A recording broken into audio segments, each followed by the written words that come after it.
Merci beaucoup, Lens. J'aurais plutôt souhaité qu'on commente les discours du chef de l'État, mais tant mieux, vous anticipez.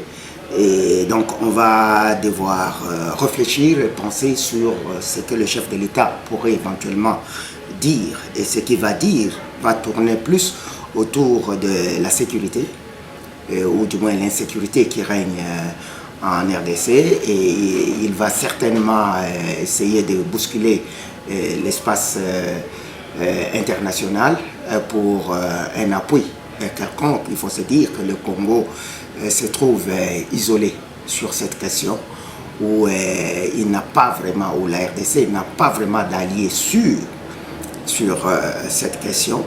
Donc le chef de l'État va essayer d'enfoncer le clou pour s'attirer un peu de l'attention. L'attention, quand je dis lui, c'est-à-dire la nation, s'attirer un peu l'attention de la communauté internationale sur la question.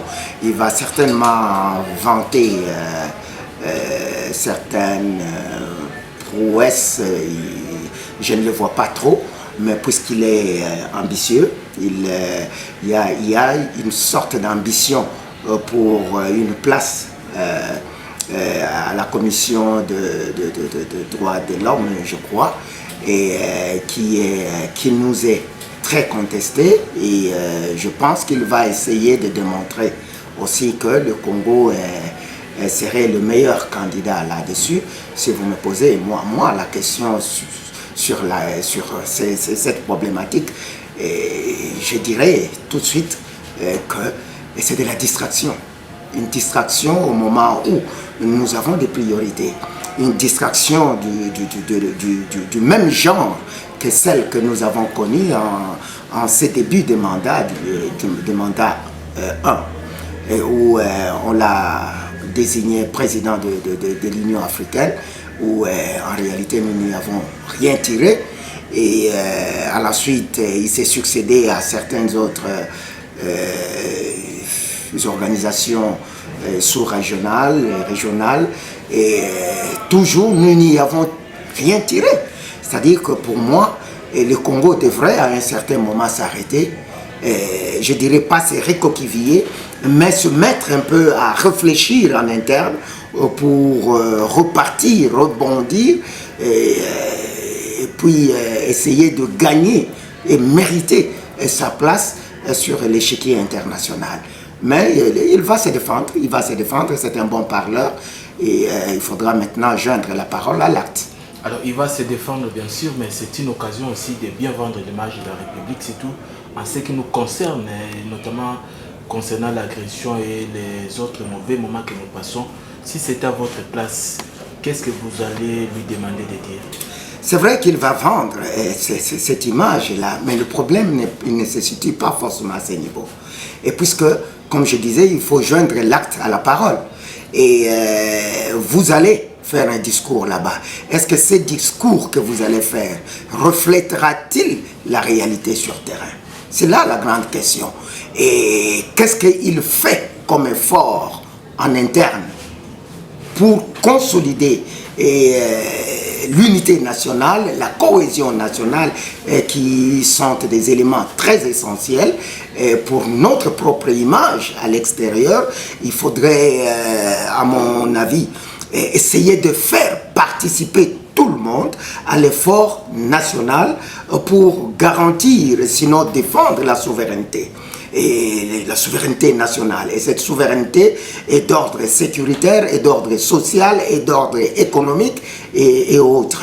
Mais si en interne, il n'y a pas cette volonté très ouverte, très manifestée de sa part, nous avons des observateurs qui se trouvent être des juges à ce niveau international.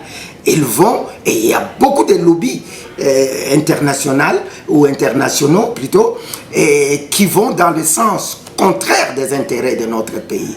D'où, je reviens sur la même chose, il faudrait que tout le monde participe à l'effort national. Mais pour ce faire, c'est le chef de l'État qui doit donner les gonds, et c'est le chef de l'État qui doit créer un front interne. Ce n'est pas en débauchant les gens, mais je répète, en faisant participer tout le monde, filles et fils de ce pays, à cet effort collectif. Et ainsi, nous allons nous imposer sur la place internationale. Moi, je ne vois pas la question congolaise forcément sur un angle international. Moi, je vois cette question sur un angle plutôt national. Et sur ce, les exemples sont légion et nous pouvons y débattre. Et vous verrez que je vais vous dire ce que je pense sur la question.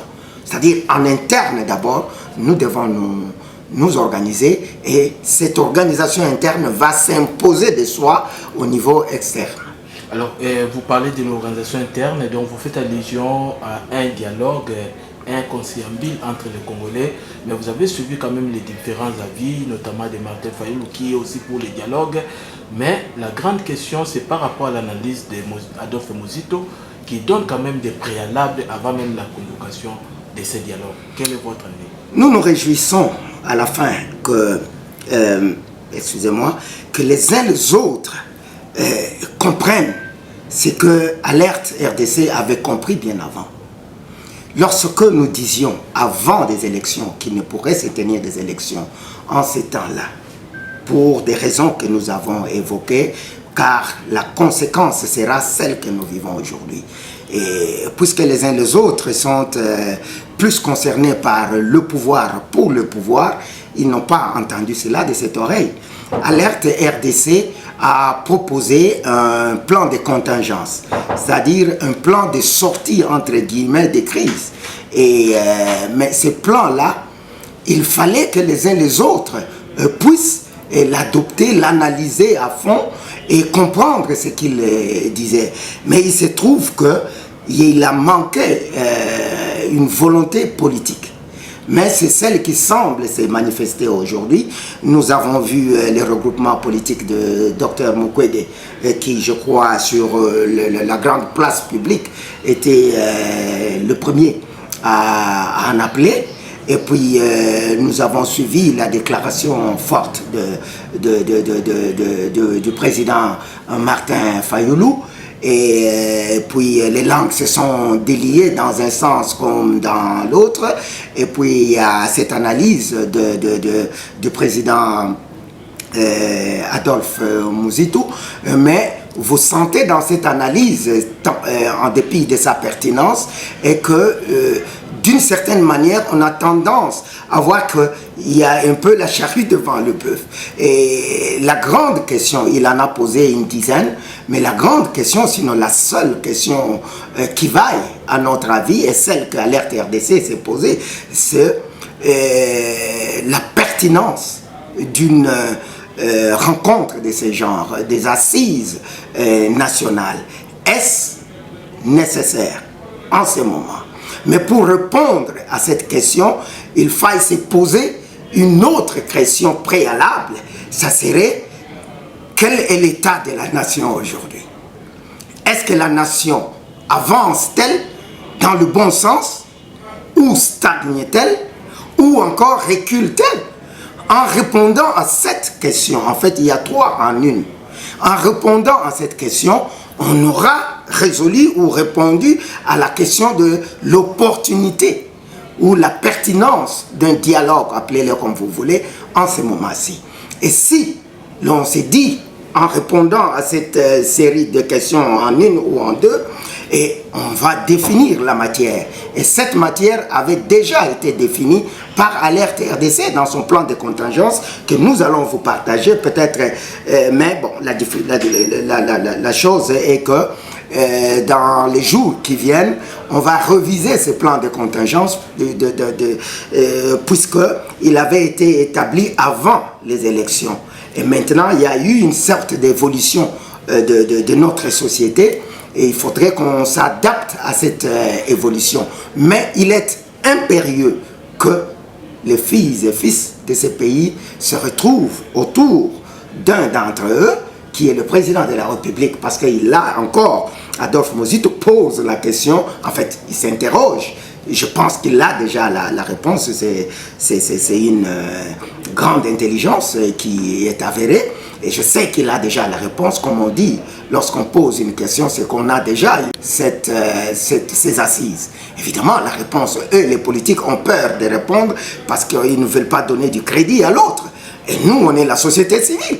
On se met devant les évidences et la réalité légale de chez nous est la seule personne habilitée à appeler une telle organisation, c'est le chef de l'État.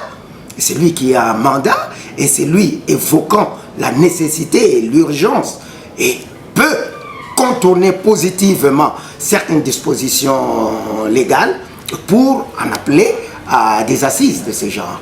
Donc voilà un peu ramasser ça et là, ce que nous pourrons y répondre. Merci beaucoup. Puisque vous avez posé la question si les pays avancent, stagnent ou bien reculent, là, ça nous amène aussi à se poser la question sur le bilan de la Première ministre Judith Suminwa qui venait de totaliser 100 jours. À votre avis, comment vous voyez son bilan du temps qu'il a passé à la tête du gouvernement congolais? Je ne suis pas très friand de ce genre d'exercice, en fait, de bilan et consorts. Mais parlant de Mme Suminwa, là encore, il y a une petite question qui s'impose. On parle de ces 100 jours partant de la date de sa nomination en tant que Premier ministre par le président de la République ou de son entérinement ou de l'entérinement de son gouvernement par l'Assemblée nationale. Donc là, il y a 2 dates. Et de ces 2 dates-là, partons jusqu'à 100 jours, et la réponse avait déjà été donnée. Et elle n'a pas été donnée par moi, mais elle a été donnée par Madame la Première ministre elle-même, ainsi que le président de la République. Le président de la République a dit dans une de ses sorties médiatiques qu'en début de l'année prochaine, il serait possible, à moins que je ne me trompe ou que je l'ai mal compris, et qu'il serait possible qu'il y ait une révisitation de l'équipe gouvernementale. Et pourquoi on doit envisager une révisitation d'une équipe qui gagne? Si l'équipe gagne, elle gagne, donc elle est en train de fonctionner. Mais si on pense à quelques mois à peine, 2, 3 mois, non, même pas 3, à 2 mois à peine de sa mise sur pied, à son changement ou à sa révisitation, c'est-à-dire qu'il y a un problème. Et Mme Suminwa, pas plus tard que récemment, a évoqué le dysfonctionnement interne du gouvernement, où il y a des ministres qui sont presque ministres autonomes, ou ceci, cela. Donc, il n'y a pas vraiment de cohésion en interne de ce gouvernement. Ça, c'est un problème. Donc, chaque ministre, d'une certaine manière, en fait à sa tête. Il essaye de faire ce qui va montrer à la face du monde, du moins au grand public, que lui est en train de travailler. Mais ce qu'il fait, ça rime-t-il à la vision globale du gouvernement qui a été édictée par le chef de l'État et mise en œuvre par la Première ministre? Et la réponse serait non. Puisque si c'était le cas, la Première ministre n'allait pas se plaindre. Ne mettons pas de l'eau dans notre bouche pour parler. N'est-ce pas? C'est pas moi qui l'ai dit, c'est la Première ministre qui l'a dit. Donc ils ont eux-mêmes, le chef de l'exécutif et le chef du gouvernement, et la chef du gouvernement ont répondu à votre question, c'est-à-dire leur bilan est dubitatif. Alors, si le bilan est mitigé, que faut-il faire? Et là, vous donnez conseil à Mme Judith Suminwa. Que doit-elle faire pour améliorer ainsi, voir son bilan positif? Bon, à l'heure qu'il est, je crois qu'ils sont dans des pansements. Vous voyez ce qui se passe à Kinshasa, n'est-ce pas? On dit, bon, ville sans, 1000 trous, comment on dit? 100 trous, n'est-ce pas? Et à la fin, on n'a pas que 100 trous, on en a des milliers. Vous comprenez ce que je veux dire? C'est-à-dire qu'on essaye de coller un peu de petits trous là où il y a des trous sur la route. On essaie de mettre un peu de ciment, on essaie de mettre un peu de bitume pour que, bon, tant mieux que mal, les gens puissent circuler. Et c'est en fait ce que ce gouvernement fait. Et c'est pourquoi que nous en avons toujours appelé à ce que l'on s'arrête un moment, que l'on crée un front en interne, que le chef de l'État se mette à l'évidence, puisqu'il le sait déjà, que Et il n'y a pas mieux que lui pour le savoir que les choses ne marchent pas. Mais pour que ces choses marchent réellement, il faut un effort national. Il faut que tout le monde, dans la langue qu'il comprend, qu'il maîtrise, je ne sais pas si vous me saisissez, dans la langue qu'il maîtrise, mais que nous parlions, que nous disions la même chose. Vous parleriez en Chiluba, et mon frère parlerait en Kikongo, moi je parlerai en Swahili et ma soeur parlerait en Lingala. Mais que nous disions la même chose, c'est-à-dire nous devons regarder dans la même direction. Mais que les uns les autres comprennent qu'il y a un intérêt national à défendre. Et c'est la seule chose, à l'heure qu'il est, que je peux recommander aussi bien au chef de l'État, et si je le fais déjà, c'est-à-dire que ça s'impose de soi à la première ministre. Alors, M. Jeff Pambi, merci. Vous êtes président de Alerte RDC. Je ne sais pas, vous avez un petit message de 30 secondes à adresser aux Congolais qui vous suivent à travers la RDC. Bon, merci beaucoup. Je salue mes très chers compatriotes de l'intérieur comme de l'extérieur du pays. Nous savons que nous sommes tous déterminés à voir notre pays décoller parce qu'il a très longtemps, et d'ailleurs je dirais qu'il a trop reculé, sinon il s'est trop enfoncé dans le trou, et il est important maintenant que nous mettions le boucher double, et le boucher double pour sortir le pays du trou dans lequel il se trouve, parce qu'il est dans le trou, un trou très profond. Il faut faire comme on fait chez nous au village, c'est-à-dire le chèvre, le Congo, la RDC comme une chèvre qui est tombée dans un trou derrière la maison. Il faut lui mettre une corde au cou et tirer par la force. Ne craignez pas qu'il va crier, que la chèvre va crier, qu'elle va avoir mal. Il faut qu'elle ait mal. Parce que si on craint qu'elle ait mal, alors on va la laisser mourir dans le trou. C'est-à-dire, si l'on pense que prendre des décisions fortes aujourd'hui pour sortir le Congo du trou, et serait peut-être qu'on utiliserait des états d'âme, alors le pays va continuer à s'enfoncer, il va se mourir au fond du trou. Il faut lui mettre la corde au cou et tirer par la force, utiliser toutes les énergies nécessaires pour sortir notre pays du trou, et enfin il respirera, et tous nous pouvons respirer avec, comprendre qu'il peut.